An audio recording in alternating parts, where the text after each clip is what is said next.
Welcome, friends. I know what you're thinking. I'm late with the episode, and I would like to apologize, but I'm sure all will be forgiven once you listen to these five unsettling tales.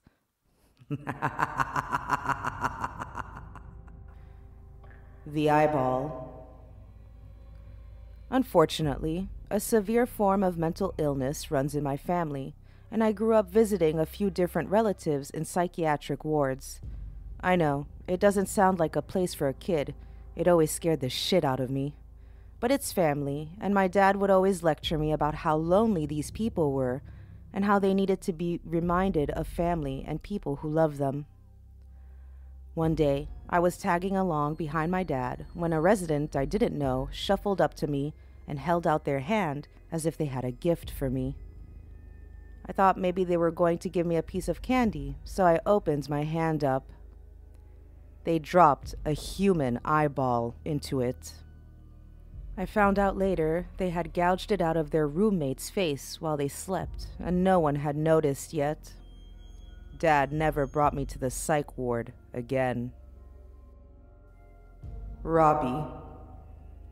I have a brother who is 3 years younger than me. When I was 11, he had an imaginary friend, Robbie.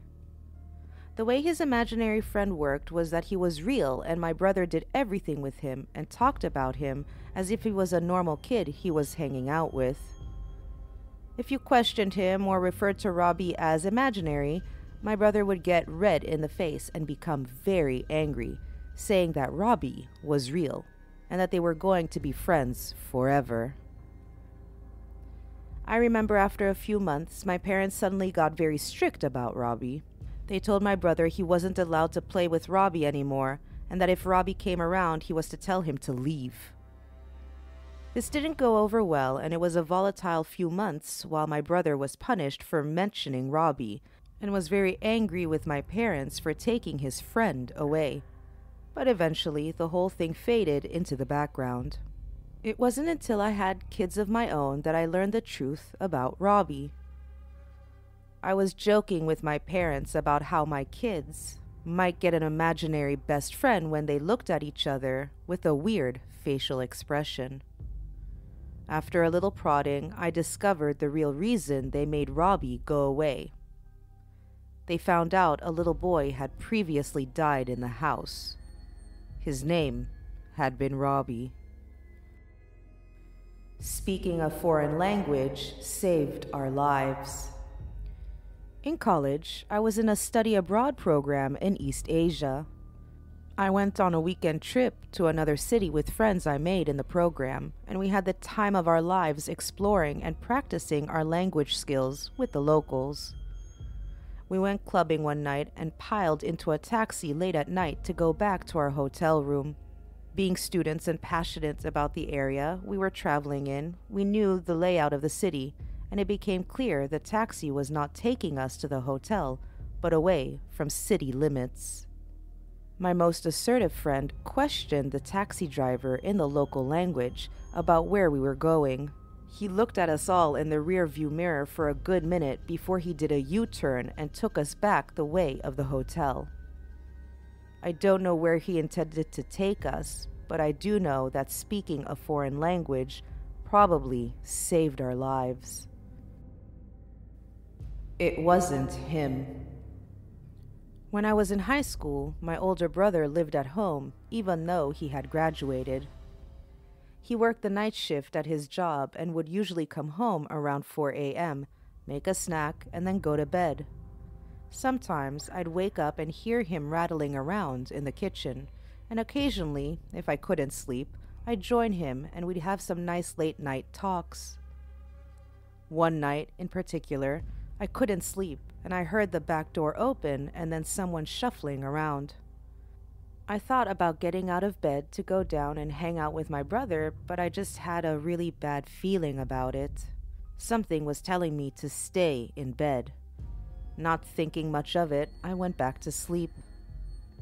In the morning, I heard yelling downstairs and woke up to find my parents arguing. It turns out we'd been burgled because my dad had left the back door unlocked. Mark. There was a big mall by where I grew up that was the cool place for the kids to hang out. When I was in middle school, they instituted a rule that you had to be at least 17 to hang out there after dark, which only made it a more desirable place to hang out because you had to think of a way to sneak by the security guards that would question you if you looked school-aged. My friends and I made a routine of hanging out there on weekend nights by going in through the department stores and bypassing the guards at the normal mall doors. One night, we were hanging out in the food court sharing a basket of fries when a man approached us and introduced himself as Mark. He told us that he knew of a new store in the mall where they were testing out a laser tag playground to see if older kids would be into it. Being middle school-aged kids, my friends and I were super interested in laser tag and were excited to help the guy out. He told us to meet him up on the 4th floor at the time the mall closed, and he'd show us the setup. At mall close, we went up to meet Mark where he told us, but got stopped on the way by a security guard. We told him we were special guests of a store and were going to test out a new laser tag game when he started looking at us funny.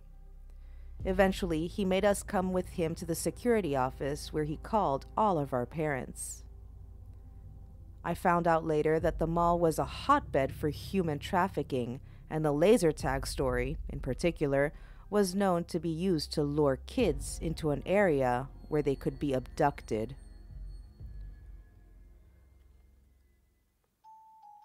I hope you enjoyed these 5 spine-chilling tales. Don't forget to follow us on Instagram, YouTube, and TikTok. You'll find the link in the show notes. Be safe, my loves, and remember that real life is scarier than fiction.